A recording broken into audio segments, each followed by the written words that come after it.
Have you ever faced a situation where your app's content just won't render, leaving you staring at an empty space? It's frustrating, right? If that's you, then you're in the right place. Today, we're diving into the issue of router view content not rendering in your Vue.js application.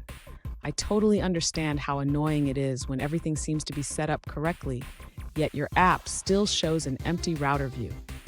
You're not alone in this. Many developers encounter this issue at some point.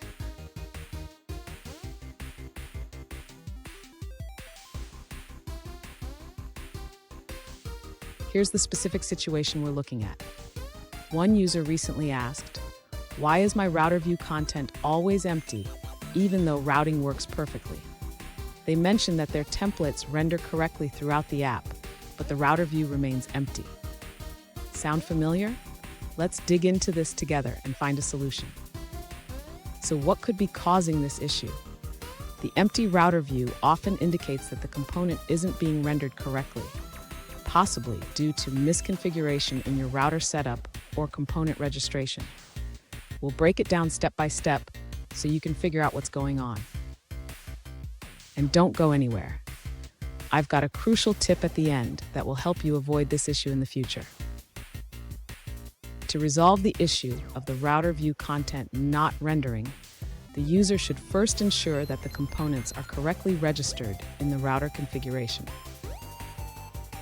Next, the user should verify that the routes are properly defined in the router.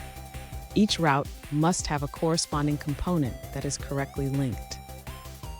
The user should also confirm that the router view is placed correctly within the template structure.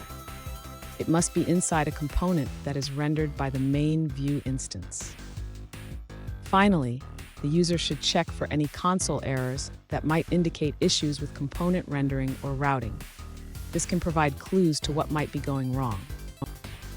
Did you know? The first version of Vue.js was released in 2014, and it has grown tremendously since then. Just like your app, it has evolved to handle more complex scenarios. Now let's look at the answers provided by other users. An alternative solution provided by another user suggests adding a template to the parent component.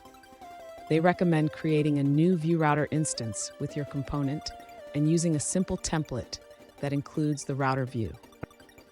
Here's the crucial tip I promised. Always double-check your component paths and registration. This simple habit can save you hours of debugging in the long run. And there you have it. Your router view should be rendering correctly now. Remember, keeping your routes and components organized is key. If you found this helpful, hit the subscribe button for more tips, and don't miss our bonus tip on optimizing your Vue.js applications.